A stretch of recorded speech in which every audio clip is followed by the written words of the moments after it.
I'm Diane Timmering, and I am the Vice President of Spirituality for Signature HealthCARE. We did a Voice of the Customer all last year. We really listened to our customers, and they said they wanted volunteers. They wanted people in to see them and to be with them and to hear them. The Signature Service Corps is something that we are more formally building. We're openly going out and recruiting volunteers, not just for walk-ins, people that walk in, but we're openly going out into the churches and into the community, into other resources, into the schools, and recruiting volunteers to meet the needs of our people, to meet them at the very point of their need. Going to a nursing home is a part of the journey. It's not the end of a journey, it's just a new journey, it's a new beginning. And our people have still have hopes and dreams and have so much to give. And so what we want is, if we have a resident who never learned to play, for example, the violin or the viola or some kind of instrument, and they want to learn how to play, so our hope is to bring in a volunteer and go and recruit into the community and get that volunteer that can help teach that resident to play that instrument. Because maybe that resident was a farmer his or her whole life, and it was life or death not to farm the land, and even though they had that dream in the back of their heart, they were never able to learn. And so bringing that volunteer in to meet that need and that dream is something that we at Signature really hope to do.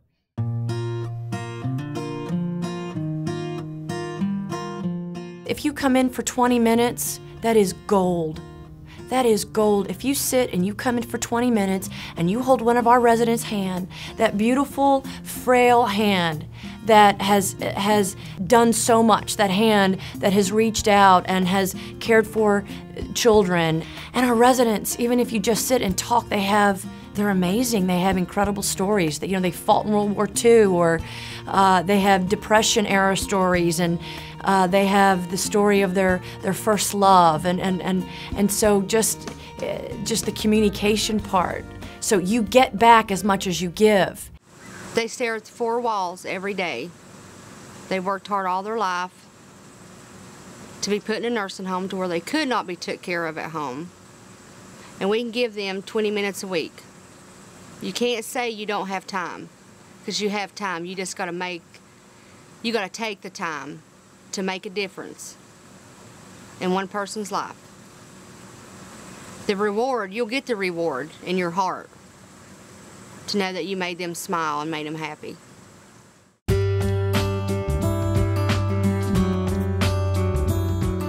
Our families are more broken today, and so because our families are more broken today, the intergenerational part of coming in, for example, for a teenager or a child, or an adult, let's say an adult volunteer to bring in their child who may not have a grandmother or grandfather.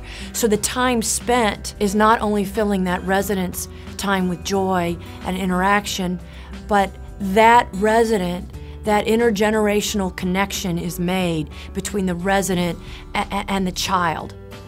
I think probably one of the larger things is like the high school students and the adult volunteers for certain, is that one of the experiences that the high school students, I think, get to see is they get to have an intergenerational association with individuals. In fact, some of those students might or might not have a grandparent now living, and they can start to develop that kind of relationship. And so over a period of time, I see the high school students start to gravitate towards specific residents each time. They make sure they make it a point that each time they come in, they go speak to that resident and interact with them. So I think it's a really good intergenerational process.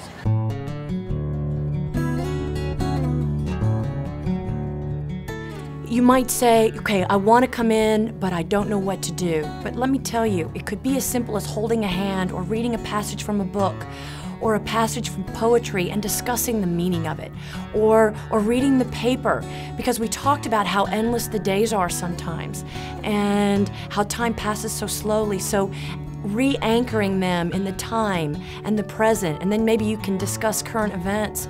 Maybe it's just simple dialogue, but that's the simplicity of what you can do. Oh yes, there's always some place that you can fit in, from sitting next to someone that can't really see to help her find the bingo numbers, to going on field trips, to reading their mail for them, just to sit with them and hold their hand. Sometimes they just want to know somebody is there with them. Sometimes they want to talk to you, and sometimes you don't really know what they're saying, but if you just smile and hold their hand, they're really happy. So it doesn't take any really special skill to be a volunteer. They can fill in for residents that don't have a big family. Some of them don't have any family. Residents love to talk. They need somebody that can spend a lot of time with them. They can take them places. They can just do all sorts of little things to help them, especially as a new resident, to help them accept this new life that they have. They're yanked out of their home. They move into one little room, and a lot of them have a hard time adjusting. They don't have somebody to hug them, to just comb their hair, tell them how nice they are today. You could just go on, but it's just filling that need that something's missing in their life and try and help them. There are no special skills required to be a volunteer. As long as you have a good heart and good intentions, that's all we need.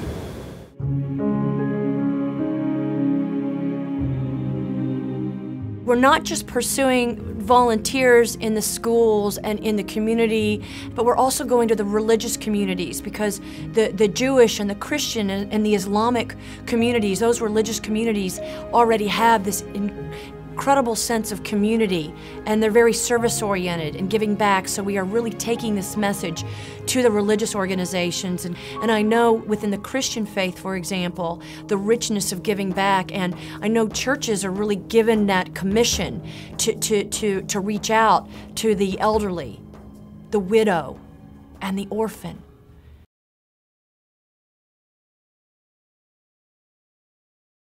You're not only looking at this as an opportunity to serve a resident, but it's also a way and an opportunity for you to enrich your life. We all have gifts and skills and a calling on our lives, and things, for example, maybe it's the rich melody of your voice that will help a resident who may be combative that day, or sad or depressed or anxious because they missed their family member that's 1,000 miles away, and you come in and it's just the melody of your voice, the mellifluous nature of your voice, and you read to them, and it's just the joy that brings. And your gifting, that gifting that you share, that you have inside of you, is enriching not only their life, but it's enriching yours, because it's something that you're giving back.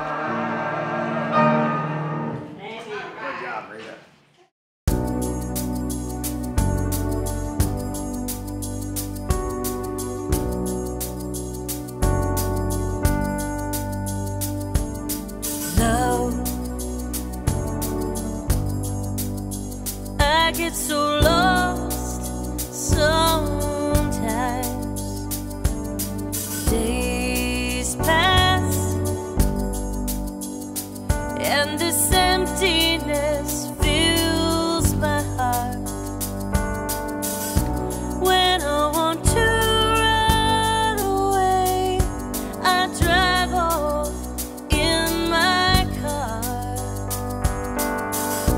But whichever way I go, I come back to the place where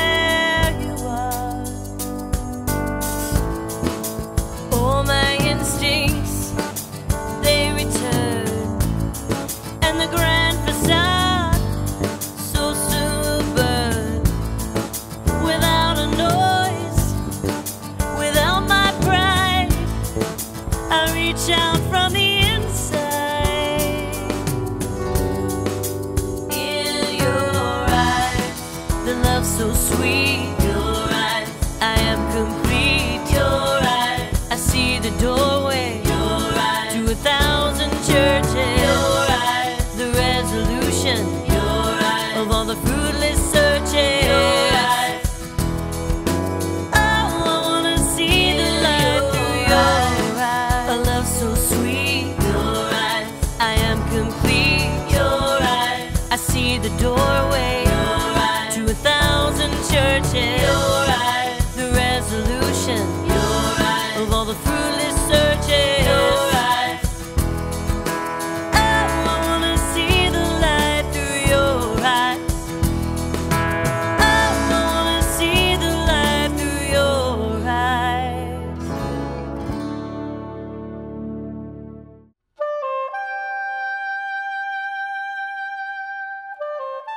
Part of our mission and vision is a revolution, is to radically change long-term care forever, and no revolution was ever held and ever won without a dedicated volunteer army, and that came in all shapes and sizes with all skills, talents, giftings, and purpose. So this is a clarion call for you to join our army and our revolution to change long-term care forever, and to be a part of that, to be a part of the hopes, to be a part of the lost dreams for our people, to be a part of their lives, and to be a part of the change, and to win the war, to win the revolution, and change long-term care, and be the best for our elderly population who have served us so directly and indirectly, so visibly in wars, on the fields, in commerce, in the boldness of their entrepreneurial spirits, or in the fearlessness of war, on the battlefield. They have given us so much, so now it's an opportunity for us to give back to them and to share our giftings and our talent to this wonderful, beautiful generation that is so rich. Not only just rich in who they are, what they did for the nation and the building of this great nation, but because they're sage, they have wisdom, they have something still to give us and to tell us. And so again, the opportunity is not just for you to give your skill and talent to them and to share a calling or a purpose or something inside of you that is saying, yes, I want to give back, but they have something to give back to you and something to fill a need that you might have.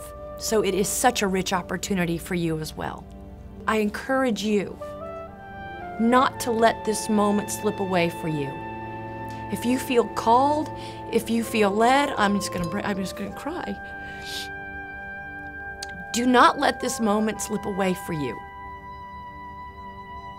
If you feel called and you feel led to be part of our volunteer service corps, our volunteer army, please don't hesitate. There's a reason and there's a call on your life to give, because it can only enrich you on the other side. You have gifts, you have talents, you have skills that our people need.